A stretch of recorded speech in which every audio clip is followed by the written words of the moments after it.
Welcome to the weekly Woodcast with Dennis and Michael Woodworth. We have a special guest in studio today to discuss a topic that is near and dear to everyone's hearts across the country. Dan Hennessey, who is the Honorary Colonel here in the Bridgewater area, or the South Shore, if you want to call it that, for our military. And today we want to take some opportunities to pay tribute to our military at the highest level.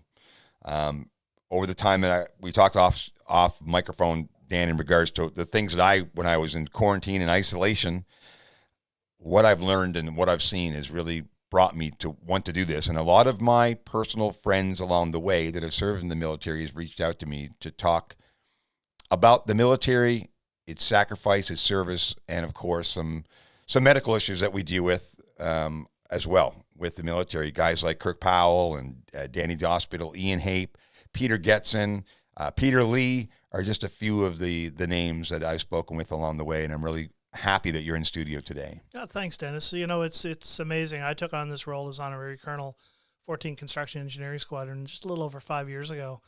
And when I took on this responsibility, I also realized that I also adopted a huge extended family.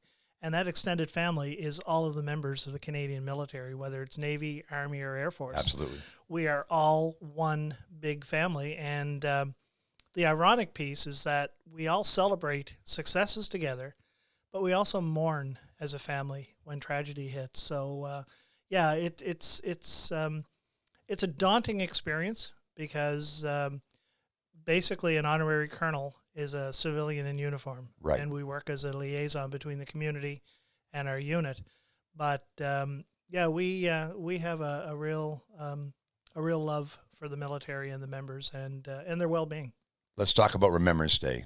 Yeah, November 11th is going to be probably the most different this year than ever. Talk about some of its challenges and how you're going to overcome those challenges. Well, I mean, Veterans Memorial Park in Bridgewater, just to name one location. I mean, normally on November 11th, there's 3,000 plus people in there, and it's all age groups from veterans, not as many as there was from before, but to young school children. And they're all there for that simple reason, and that's to pay tribute and honor veterans past and present and the sacrifices that they've made. And of course, with COVID-19, that's just not going to happen. Yeah. So it's strategically important to give people something to hold on to and to reflect on. The local Legion is having a very small ceremony with a select group of people, but it's certainly not going to be what's normal. And people are confused. People are concerned about how are we going to pay tribute? How are we still going to stop and take a minute and reflect on those sacrifices? So there are a few things that are in place. I know you and I talked briefly about a project that Terry Kelly, right, the singer, and I have just launched at the end of October. It's called Operation A Pittance of Time. And of course, everybody knows Terry's amazing song that he did back Absolutely. in 1999. Well, he's a Canadian country music legend, really. And he's a Newfoundlander. Yeah. I mean, it's just he's an incredible guy. Terry is also an honorary colonel, and we've spent a lot of time together. And he always had something in the back of his mind to see if we can, because Canadians are historically passionate about their patriotism. But there's a lot of areas in the country that people on November 11th just continue on doing everything as if it was just a normal day. So what we want to try to do is we wanted to try to develop a program that would just give these Canadians, wherever they are worldwide, because, with social media, the world has gotten considerably smaller, something that they could focus on. So we launched a program called Operation A Pittance of Time, and that takes some of Terry's music and a message from the military to stop. Take a pittance of time, and we don't care what that pittance of time is, whether it's 30 seconds, 60 seconds, 90 seconds, if it's 2 minutes. I know kids always find 2 minutes a hard length of time to be quiet. So I've always told kids that, a great way to get through 2 minutes of silence is to stop, close your eyes, bow your head, and think about all of the really cool things that you have in your life. You have a place to live. You have parents that love you. You have food, you have school, you have all of those great things that sometimes you take for granted. And because kids generally wind up with itchy bum syndrome with 2 minutes of silence. Absolutely. So, and then I said, if you start thinking about all of those things that you're thankful for, at the end of 2 minutes, you'll go, wow, that went fast. So we want to try to encourage Canadians, wherever they are in the world, to stop and take that 2 minutes of silence, take that pittance of time and think about the people that have come before us, that are currently serving members, and the sacrifices that they have and continue to make so that we have the lifestyle that we have today. So that was launched October 26th, Operation A Pittance of Time. There is a Facebook page under that name. And we encourage people to go to that page and share some of the memories that they may have about remembering and Remembrance Day. So that's out there. It's a national program. Veterans Affairs Canada has jumped over it and sponsored it and is promoting it. The Veterans Walk on the West Coast is an operating partner with us on that.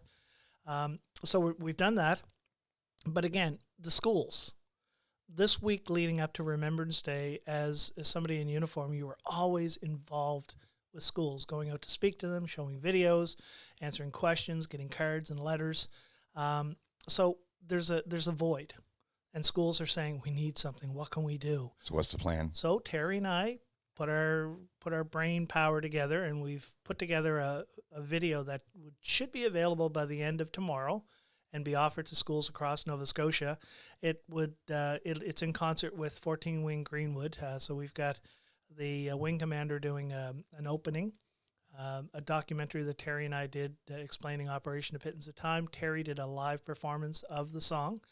And then we also have a piece from Eastlink that encompasses Last Post, Reveille, 2 minutes of silence, images of cenotaphs and monuments across Nova Scotia, and then the iconic reading of In Flanders Fields by World War II veteran Pierre Alain, who at 13 years old fought with the French resistance in German-occupied France. So we're hoping that that's going to be ready within the next day or so, and that'll be offered to schools as an option to show in the schools so that we can fill that void. And we're going to have all these links that you're referencing to on the channel, so people will be able to click on those links. Oh, absolutely. So, and share them. Yeah, 100%. Like, to see as many friends that I've grown up with in our community serve in the military in different capacities has been something that I've had a lot of pride in my friends to make the sacrifices they have, and including my relatives. My Uncle Leonard was in the Navy. My Uncle Ronnie was in the Navy. My cousin Paul was in the Navy. So, we've been surrounded by the military service my whole life. I don't know if, because we get further and further away from some of the largest moments in the history of our world, that some of our youth get to really understand when you use the word sacrifice. I don't know if they really understand it. One of the films I watched was, when I was down south, was the actual real footage of World War II when Canada landed, in that moment when they landed on the beaches, that these videographers that put their lives at risk to be able to get the footage, and then they converted it over into color, and it really gave you a real idea, visually at least, what a traumatic event that was for people that I don't know you could ever prepare for mentally, even in training for months and months or even years and years. Talk about some of the people that you've talked to over the years about their real live experiences. You mentioned earlier off camera that one of the films that the men and women that really have served, when they saw Saving Private Ryan in an opening scene, that everything was correct other than one thing. I'm not going to take your thunder away, but lead into it, because it really does. It's hard for the youth that live in our communities. They need to understand how incredible of a sacrifice it really was. So in 2009, I was a member of the local Legion here in Bridgewater Branch 24, And local artists come in and donated a piece of artwork. And at that time, I mean, we had tons of World War II veterans still very active in the Legion. And you're sitting in amongst all of these people. And I used to look around at the chest full of medals Right. and the experiences. And, you know, I always used to refer to them as military majesty. You know, these are the royalty of our Canadian military and veterans. And I thought, wouldn't it be cool if I could convince some of them, because most of them were in their mid to high 80s, to share some of their experiences with me. And so I reached out.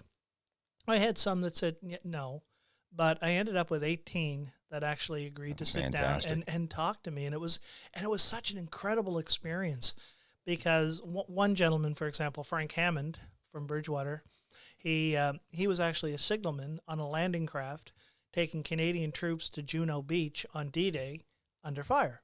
Bullets were ringing off of his landing craft.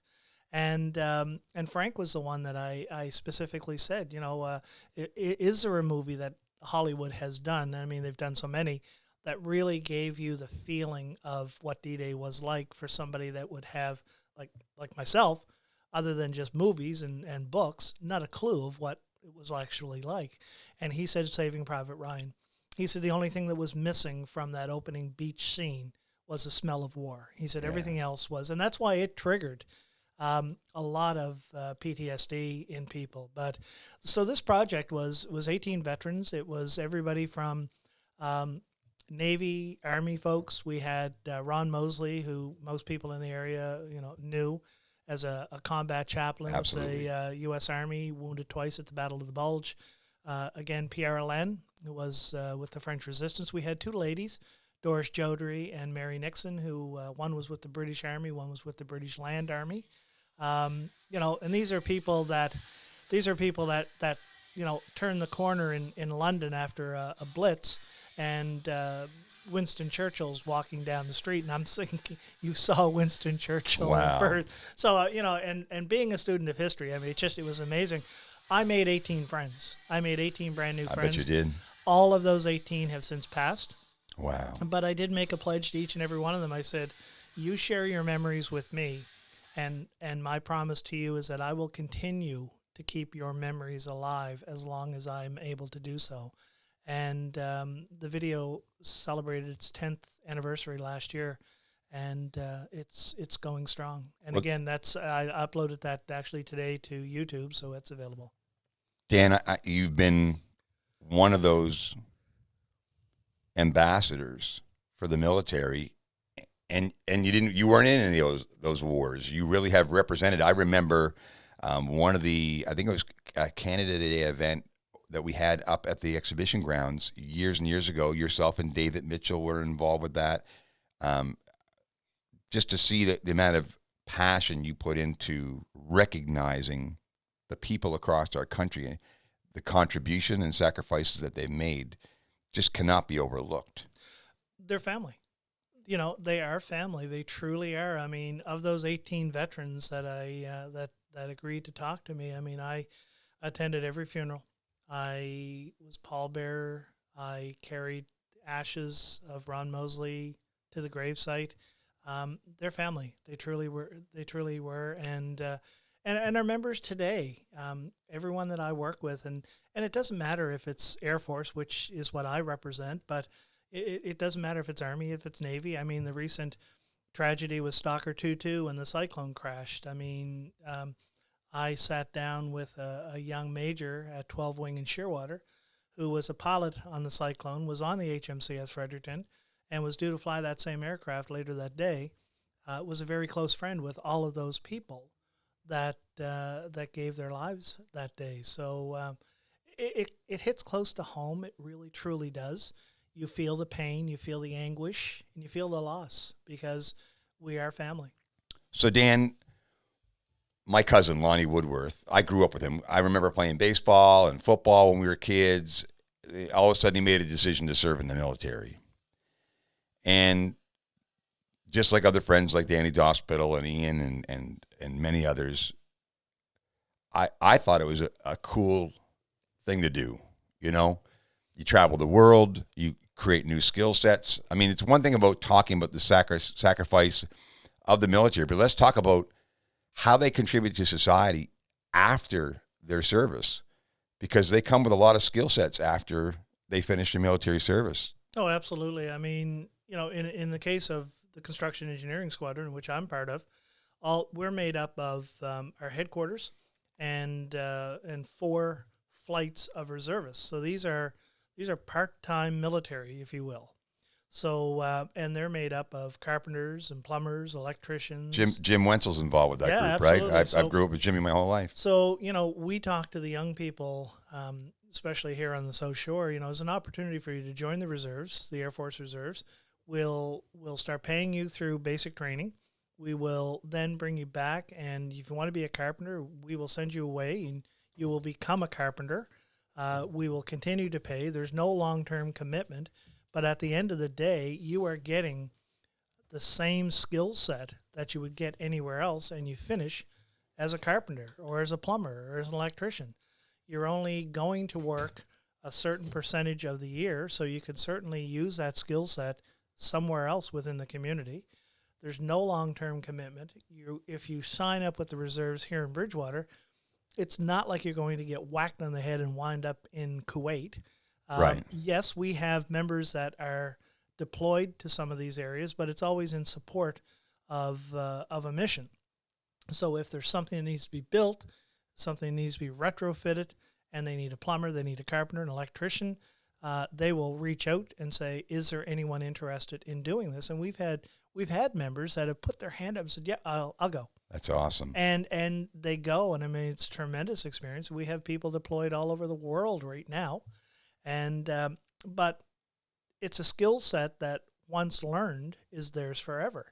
In the case of World War II veterans that came back, some remained in the military, but the majority of them left the military and just went on to become part of society.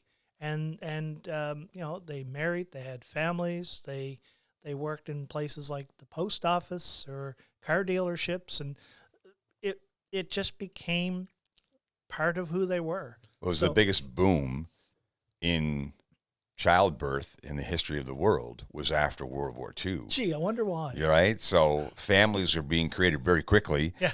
After that, men and women being away for so long and then all of a sudden coming home, it really changed the dynamics of how people lived in society, because it led us into the 50s and the 60s, which were very different decades compared to the 30s and 40s. Oh, absolutely. I mean, if you look at Germany today, you look at Japan today.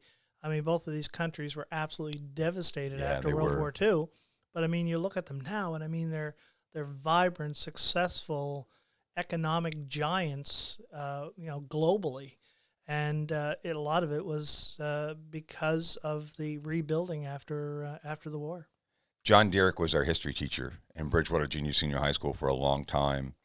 And John did a phenomenal job educating us about the history of our world, and specifically the wars that we dealt with. And it really, when you dig into the stories, and they're limitless, they really are, you can kind of get somewhat of a perspective of the challenges. But you told me a story earlier about one of the individuals you met in regards to PTSD, about how cold their feet got every December. Yeah. You have to share that story with the public. You have to. Yeah. So Ron Mosley was, as I said, was a chaplain with the 106th Infantry Division of the United States Army, and was in Europe and was with the 106th Infantry Division in Belgium.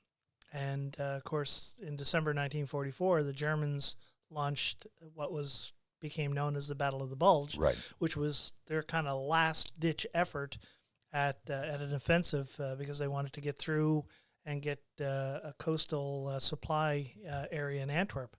And they launched this attack, and the Allies had no idea it was coming.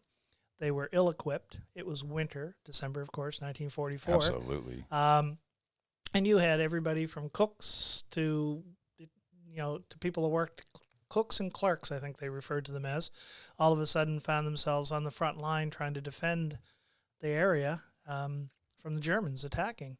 And Ron, unfortunately, was wounded twice during that Battle of the Bulge and by shrapnel. And Ron went on, of course, he came back and he became a very successful individual and very well respected and well loved in the area. But he would spend half the year here, and right after Remembrance Day, he would head back to Georgia, where he and his wife had a home. And, of course, I would inevitably always call them on Christmas just to check in, see how my buddy was doing, and I'd ask his wife, I'd say, how is he? Well, she said, it's December. And the memories, the survivor's guilt, and that echoed through all of the veterans that I spoke to, that survivor's guilt. Why did I get home safely and so many of my comrades didn't? So, he was faced with that, which many are still suffering from. But she said the other thing was his feet were always cold in December. Now, this is Georgia in December. Generally pretty it's pretty nice, warm in Georgia. Pretty nice down there, but not much snow falling in Georgia in December. But Ron's feet, psychologically, absolutely, were still cold. And I know I mentioned this to you, is all of those veterans, they all went through very traumatic events. But they always took those events and they stuck them away in the back of their mind somewhere because they knew they needed to go on with life. And of course, the system of helping people back then has progressed more for our people today. Very much. But they have it all. They also have a better understanding of what it actually is. I mean, back in those days, it was you were shell shock or that type of thing, or you were a coward, and of course it's not cowardice. It's not shell shocked. It was a tough guy thing then. Yeah. Like you just didn't show your emotions or didn't share your feelings because you wanted to be. Being in the military was considered a tough guy thing. You wanted to make sure you stored all those things, like you said earlier, in the back of their minds. But it has dramatically changed. Oh yeah, and I could see when I was asking questions about some of their experiences, and they would be recounting something that happened. You could see that door of that room that held those terrible memories kind of creep open a little bit, and they became very emotional. To see one gentleman, Shorty Rodenizer, quite a character actually. He recounted a story. It was a beautiful sunny day, and they were cleaning their weapons and preparing everything, and all of a sudden he said they could hear in the distance a huge amount of Allied aircraft coming over where they were in this field.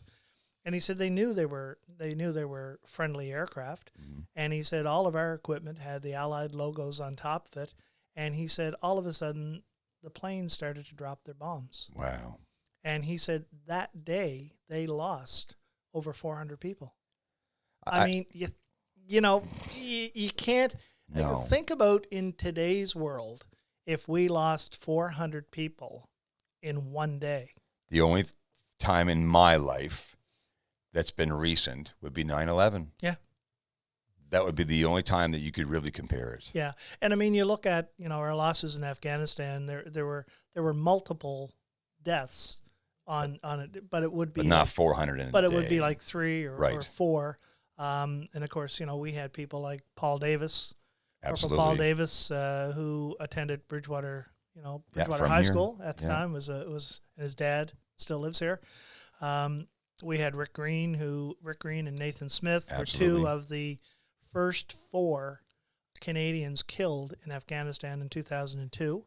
So it strikes home when you have your own and it happens close to home. I think sometimes, and I see the school do this every once in a while when they lead a group of kids from a classroom, and they go pay respect to the military that has served in each community, and that's really from coast to coast, and it's something I think as Canadians we've done a really good job.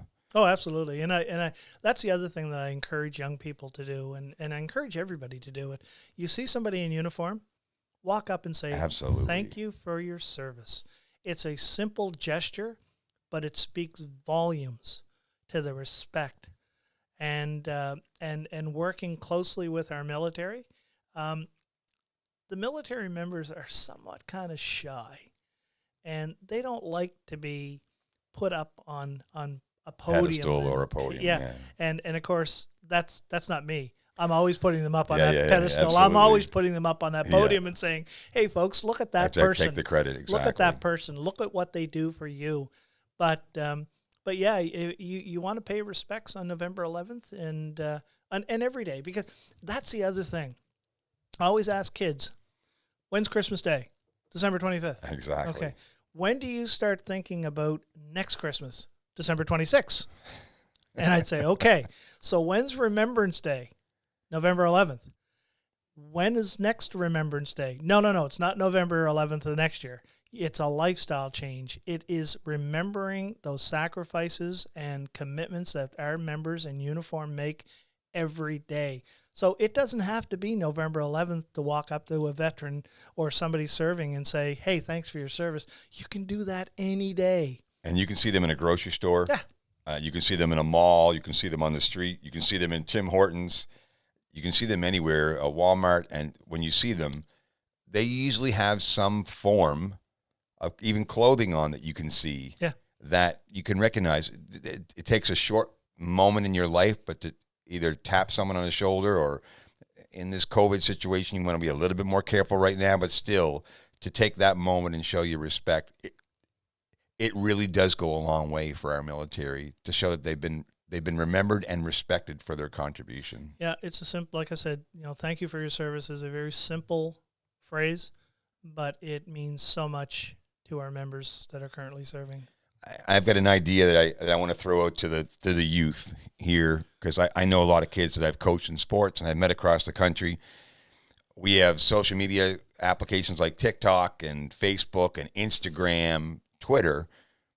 On November 11th, take 30 seconds and post a video on your wall showing the respect that you have and the appreciation for our military. Let's flood social media that day specifically, for sure, and just share a 30-second or a 1-minute video, and let's just load up those social media platforms on how much we really truly value our military service people across the country. Absolutely. That's a tremendous challenge, and they can also share those memories and videos and whatever they want to do on that Facebook page, which is Operation A Pittance of Time. And we're going to have that link on our YouTube channel here, so you can obviously get to that. I was an air cadet when I was 13 years old. Right. I mean, to be able to do that and to experience that military environment that's what I wanted to do. Yeah, my sister was too. My brother was an air cadet at 18 Dartmouth, and then I stepped in afterwards.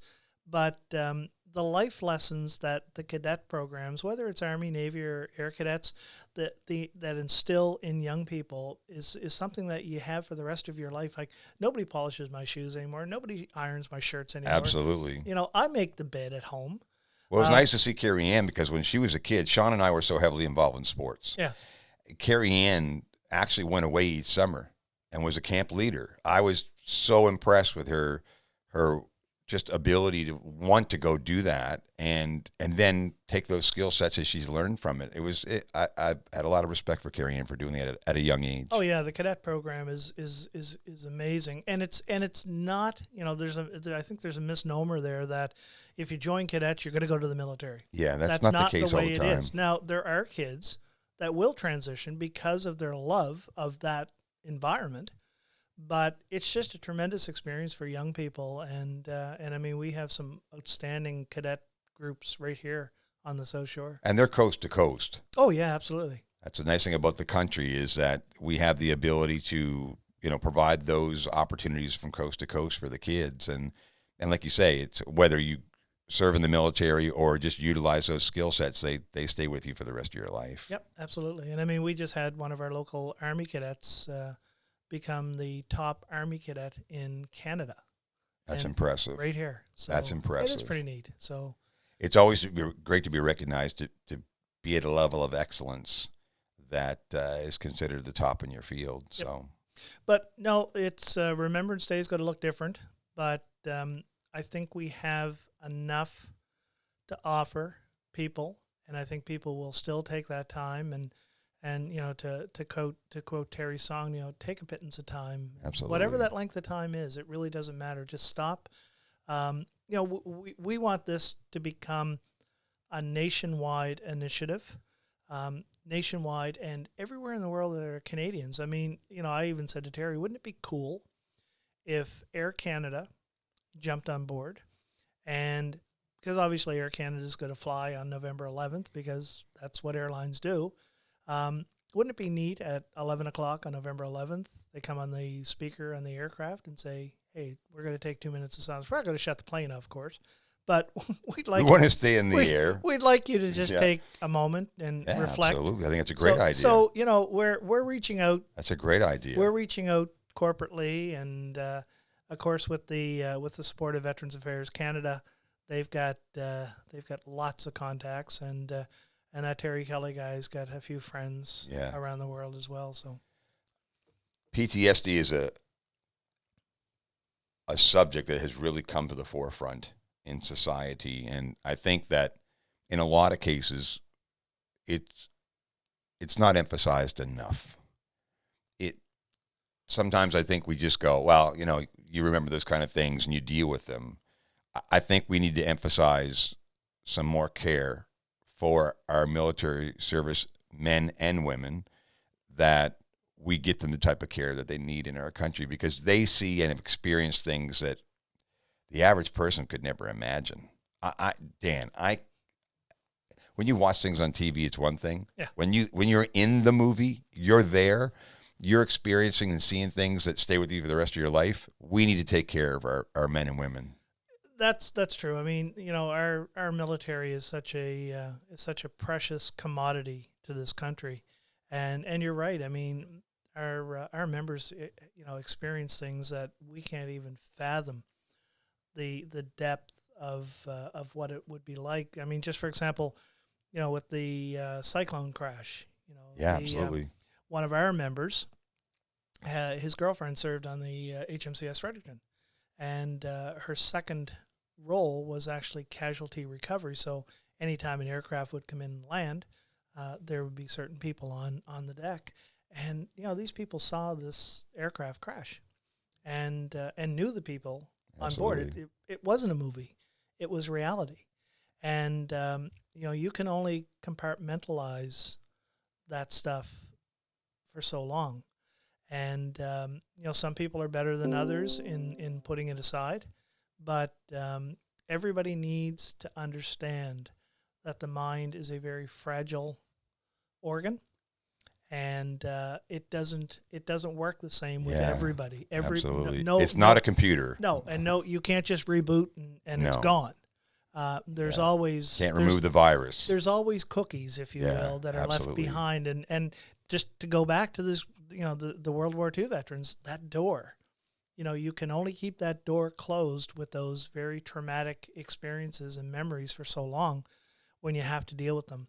And I mean, our members today are facing things that we certainly can't even imagine. No. The horrific images that they're experiencing. And you're right. We've come a long way in treating and understanding. Understanding is probably the first thing. Education and awareness always lead to effective treatments, or as effective as they can be.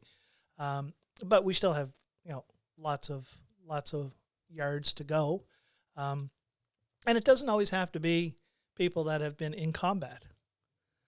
It can be anything that can impact somebody, because I guess ideally the definition of PTSD is an event that is either life-threatening or life-altering, exactly. or whatever you want, a traumatic event.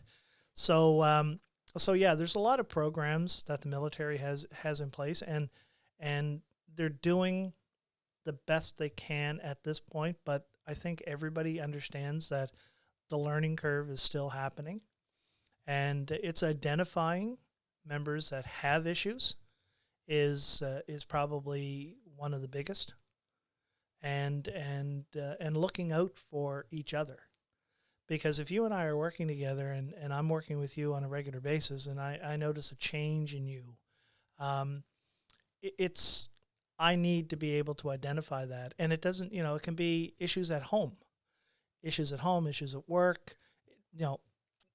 It's a change in your personality. Exactly. So there's a lot of buddy checks happening. Yeah. And the military's good at doing that. Like I said, we're family, and family looks after one another. But, there's members out there that unfortunately probably feel that it's not as good as it should be. But, they're doing what they can do at this point. We talked at the dining room table upstairs before we started the podcast about one of the things that I was talking to one of my employees about it is imagining yourself coming onto the beaches that day, being prepared through training, military training, and then all of a sudden it's real. The bullets are real. The enemy's there. This is showtime. And for me, survival's about individualizing something and surviving on your own. The unit comes first in the military, so you have to execute the unit's process. There's a strategy that they have. You have a responsibility to meet in regards to the combat that's going to happen, and you have to stay within that unit, and that's a huge sacrifice. Well, I mean, the whole mantra is, adapt, overcome, do your job. And, that takes over. It really does. Your training, the people that I've talked to, your training takes over. I mean, Frank Hammond told me that one of the images that stuck in his mind was when the landing craft landed on Juno Beach, there was a guy who his responsibility was to get off the landing craft and hold a rope on the beach so that the infantry could hold this rope to get up on the sand. Right. And he said he's standing on the beach holding the rope while everybody else is crawling. Yeah. He said it was the most surreal image that he had ever seen in his entire life. The guy survived, but he said to look at this when bullets are impacting all around this man, and he knew he had a job to do, and his job was to hold that rope, and damn it, he was going to do it. And if he didn't do it, somebody else would have a problem, and they'd suffer for it. Yeah. Right? So it's adapt and overcome and complete the mission. Talk about the fundraiser that you're doing right now in our local community. Yeah. So every year for the last 5 years, I've worked with the Greenwood Military Family Resource Center, and we started a program called Adopt the Troops for Christmas campaign, because obviously all over the holidays, it's not like, okay, hold everything, hold the missions, we're going home for Christmas. That doesn't happen. We have members that are deployed all around the world that won't get home over the holidays. So I started reaching out to the local schools and said, hey, kids, write some cards and write some letters. And this year has been probably the biggest. And I really didn't know how this year was going to go with all of the economic issues in the area and the issues that businesses are having. But it's actually been probably the strongest year for donations, because corporations, businesses, they will donate cash, and that money goes to the Greenwood Military Family Resource Center in Greenwood, of course. But then what they do is they come down, and they're actually coming down tomorrow, and they take all of the cash donations that have been made by businesses, and they spend it here. So they come back to Bridgewater and spend the money here. And what they do is they buy things that are first in demand, easy to pack, and that ship well. So they'll come down tomorrow, and they will load up the truck with everything, with the cash that has been donated. And I was jokingly talking to the chief warrant officer at Greenwood yesterday, the wing chief, and I said, I have so many cards and letters this year from the schools. I said, I think we're going to have to extend deployments so that the people can actually get through all of the cards and letters. It's amazing. I mean, we've had one gal, actually it was Sarah Greeno, who was the Army cadet that was just the top Army cadet in Canada. She actually did 2 little watercolors one year and wrote a little message inside of each one.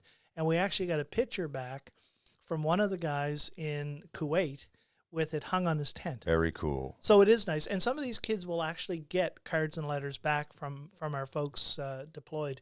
So yeah, it's Adopt the Troops for Christmas campaign. We're in the final stages. I actually start packing the boxes that will go, and the great big green and red Santa sacks, and then they go into a cardboard box. It's like Santa's workshop in Greenwood. I love it. And it's an incredible thing to see. And I mean, the people that have taken part this year, businesses are actually reaching out to me and say, hey, can we take part this year? And it's great. And of course, we always do a photo op. I see all the photos on social media. I keep track of you all the time, and it's my way of saying Dan, you do a great job. And it's you do my a way of great saying job. thank you to these people. Absolutely, too. It's a great concept. I love it. You've been so engaged in our community and represent us all as a group. It's to be commended for the work that you do for our military. It really is. Well, you know, and when people say that to me, I thought about it one time, and I said, you know something? Our members in the military, they're the ones that do the heavy lifting. They do. The things that I do, they're easy.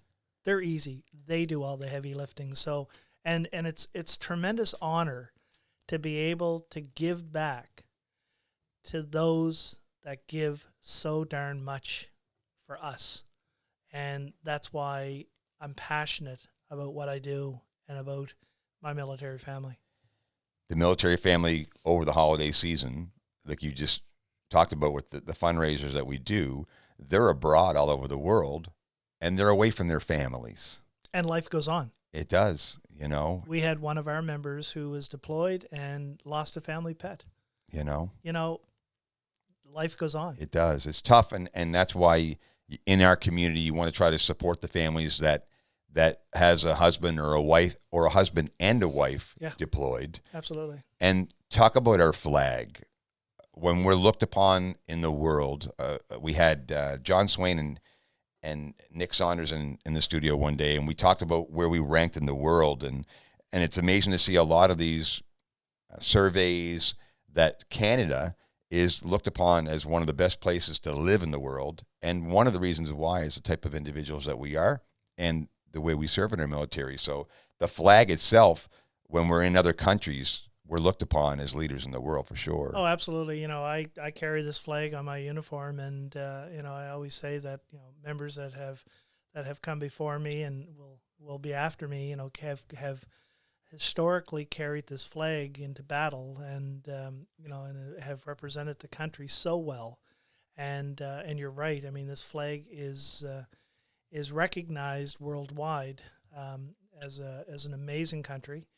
If you take this flag and you walk through Belgium and Holland and in through the Netherlands, where Canadians during World War II were hugely involved in the liberation, you are just honored by those citizens who still to this day recognize the impact that Canadians made in their life.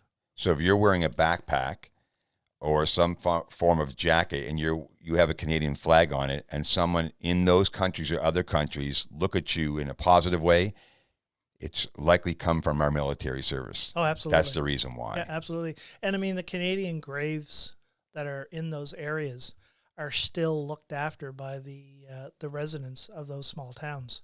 I mean, they're manicured. They're on Remembrance Day. There'll be poppies. There'll be flags. I mean, they haven't forgotten, and we haven't forgotten either as Canadians. But time sometimes will dampen. It erodes the soil. It really It does, erodes the soil. But we are, as Canadians, we are fiercely patriotic. We Absolutely. truly are, and that's why this project that Terry and I launched, it's not to in any way say, hey, listen, you've stopped. All we're doing is we're just giving you an option, another option to pay your respects, to honor the commitment that our military has and continue to make. 3 things that I remember as a child in school, elementary school specifically. Number 1 was our national anthem, right? The second one was paying tribute to the Queen, and the last one was In Flanders Fields. Yes. It's just ingrained in my soul, and I think many generations, they still remember that. Well, that's why for a number of years, Pierre Alain, our French resistance World War II veteran, would recite in Flanders Field at our Veterans Memorial Park on Remembrance Day. Absolutely. And the first year that he did that, in his iconic Parisian accent, Yeah. he was a very short man, but he spoke like a giant. At his last word of the poem, there were birds in a tree directly It's behind. amazing, yeah. And when he finished his last word, the birds took flight. And even talking about it today, the hair Gives on you my arm is, goosebumps, yeah. But after he did that for a few years, I said, okay, I need to make sure that Pierre always is with us. So the Des Brissailles Museum at that time, it was the 100th anniversary of the end of World War I. Right. And I took him to the museum with the help of Eastlink, and we had Pierre in a mocked-up trench that they had, and he recited in Flanders Field. And, I love it.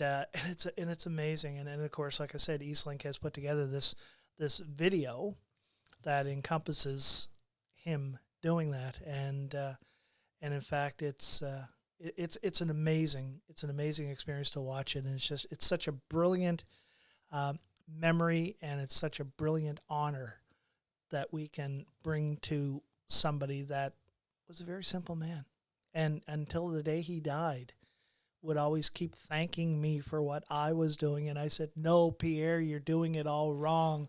I'm supposed to thank you. Absolutely. But that's the way these people were. They do. They thanked me. Somebody said to me after I did this video back in 2009, 2010, they looked at me and they said, Dan, you made history. And I said, nope. No, I made a video. They made the history. That's the truth. You're serving them. Absolutely. And their memories, their honor, I can see it in your soul. Like, it's not something that it's just something you're doing on a daily basis for something to do. It's something that you truly believe in, and it's ingrained in you every day. I've seen it for decades, you living here. And I can say on behalf of all the citizens that we live, people like Dan Hennessey across our country need to be celebrated as well for their contribution of exposing the history of something that I think all of society needs to learn from. Like I said, I do the easy part. Yeah, it is. They did the heavy lifting. Dan Hennessey in studio today from the Weekly Woodcast, a very special edition of the Weekly Woodcast. We'll have lots of links. Get on those social media applications on November the 11th and show those people who have served us in so many different ways over the decades and decades of service our great appreciation. If you don't wear a poppy, buy one today to support our troops. Thanks for Dan coming in today, and we'll see you next time on the Weekly Woodcast.